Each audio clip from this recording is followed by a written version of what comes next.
Second part of budget session of Parliament starts today.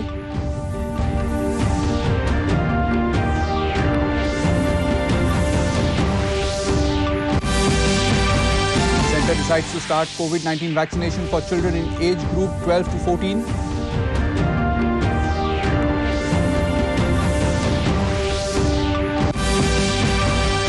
Arunachal Finance Minister presents budget estimate and annual financial statement for 2022-23.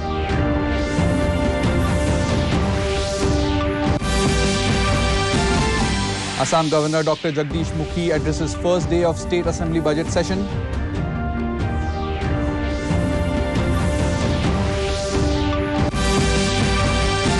And in sports, first Guwahati International Open Grandmasters Chess Tournament starts today.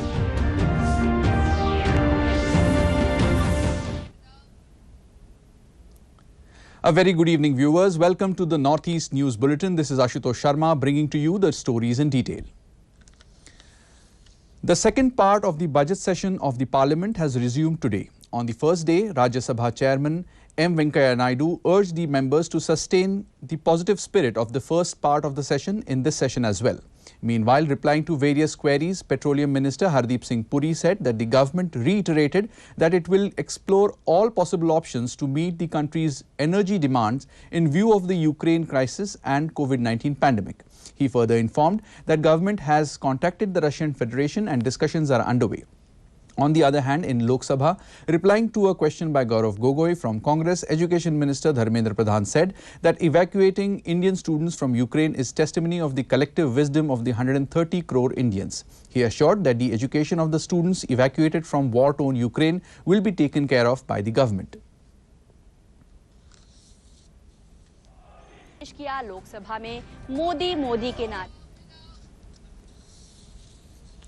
The Centre, after due deliberation with scientific bodies, has decided to start COVID-19 vaccination for children in the age group of 12 to 13 and 13 to 14 years from the 16th of this month. It will be for those born in 2008, 2009 and 2010 who are already above 12 years of age. The COVID-19 vaccine to be administered would be Corbevax, manufactured by Biological Events, Hyderabad. Meanwhile, it may be mentioned that population above 14 years of age is already being administered the COVID-19 vaccine under the ongoing COVID-19 vaccination program. In the Arunachal Assembly today, budget estimates and annual financial statement of the state for the year 2022-23 were presented by Arunachal Finance Minister Chawna Main. In his budget speech, Main announced that the state government has decided to observe the year 2022-23 as the year of e-governance, and 22 e-governance projects will be taken up to commemorate the year 2022 as the state celebrates its Golden Jubilee year. Further, in order to make Arunachal Pradesh an Atmanirbhar state, he announced 3 new schemes: Atmanirbhar Plantation Scheme, Atmanirbhar Pashu Palan Yojana and Atmanirbhar Matsya Palan Yojana. The fund allocation for the existing Atmanirbhar Krishi Yojana and Atmanirbhar Bagwani Yojana has been increased by 66%. Main also said that some special reservations have also been made for the preservation of indigenous identity and rich cultural heritage of the state.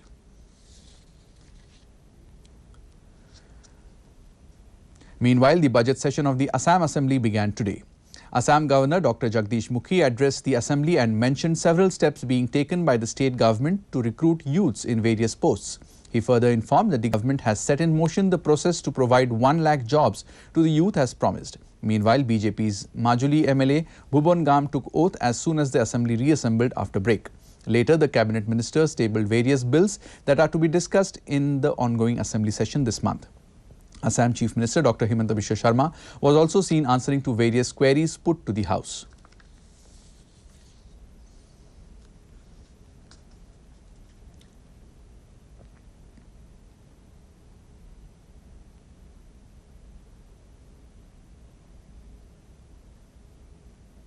Now it's time for a short break. We'll be back with more news. Till then, stay tuned.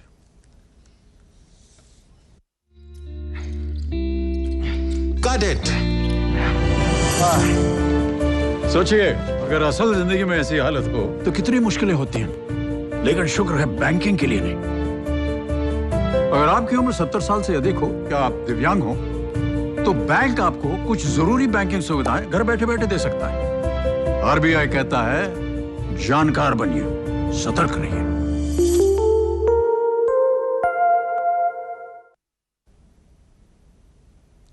Welcome back. In Manipur, the newly elected members of the 12th Legislative Assembly took their oaths this morning. Pro Tem Speaker S. Rajan administered oath to the 60 members, including 32 members from BJP, 7 of National People's Party, 6 of Janata Dal United, and 5 each of the Indian National Congress and Naga People's Front.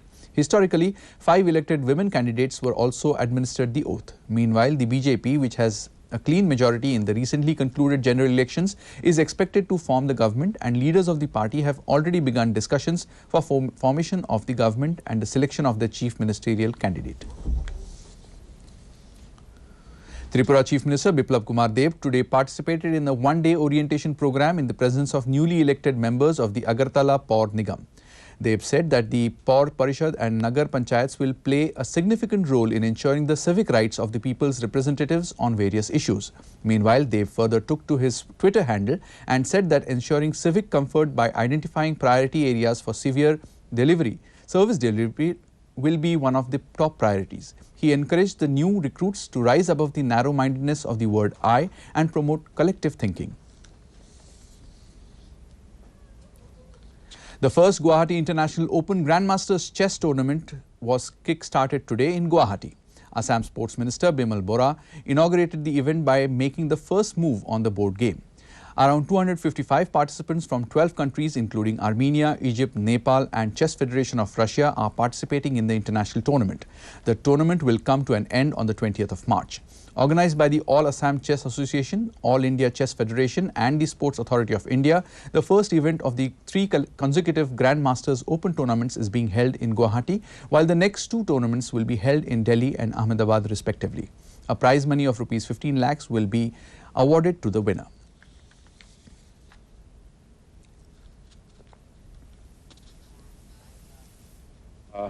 Celebrate the chess tournament internationally, where more than 11 countries representing here, as well as more than different above 22nd states players are representing here from different states of India. So इसलिए हम लोग गर्व महसूस करता हूँ. In cricket, India defeated Sri Lanka by 238 runs in the second test match at the M. Chinnaswamy Stadium in Bangalore to clinch the series 2-0. The Islanders were all out for 208 in their second innings. For India, it was Ravichandran Ashwin who picked up 4 wickets while Jasprit Bumrah finished with 3 wickets to his name. Meanwhile, Sri Lankan skipper Dimuth Karunaratne led his team from the front while chasing a huge target of 447 runs on a tricky Bangalore surface. Sikkim Chief Minister Prem Singh Tamang met patients from Sikkim who are currently undergoing treatment in New Delhi. He assisted them according to their needs and assured additional support from the state government for their treatment. Tamang further took to his Twitter handle and informed that he also interacted with the Sikkimese students studying at Delhi University and inquired about their well-being. Tamang encouraged them to study diligently and wished them the best for their future. The Meghalaya Filmmakers Association has welcomed the government's decision to promote filmmaking in the state. The association's president, Commander Shangpliang, said that this is the first time in the history of the state that filmmaking has found a mention in the budget session of the state, wherein the chief minister announced an allocation of a sum of 5 crore rupees for promotion of filmmaking. Expressing their gratitude for the same, the association hoped that the government would soon formulate the Meghalaya film policy, which would also help to create a platform for the talented youth of the state and also create job opportunities for them. History of Meghalaya, whereby from the association we have been demanded from successive government regarding the promotion of the filmmaking in the state. But this is the first time that the government of Meghalaya has recognized us as a filmmaker, whereby the CM himself has announced that the government of Meghalaya will formulate the Meghalaya film policy.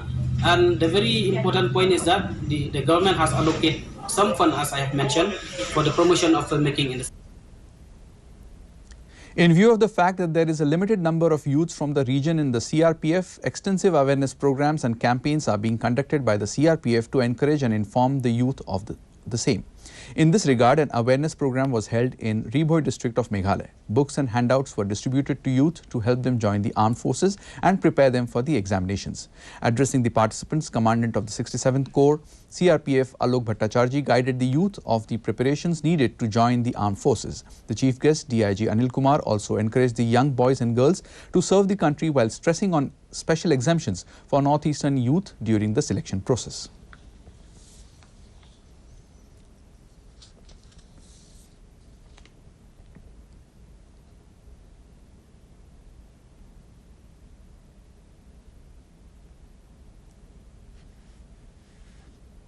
To end the news, the main points once again. Second part of budget session of Parliament starts today.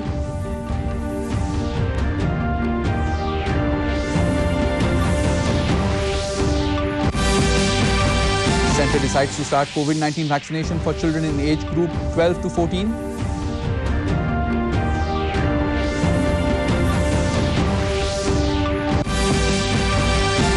Arunachal Finance Minister presents budget estimates and annual financial statement for year 2022-23.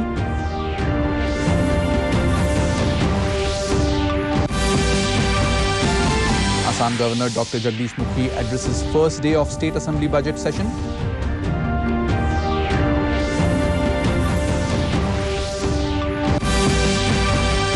And in sports, first Guwahati International Open Grandmasters Chess Tournament starts today.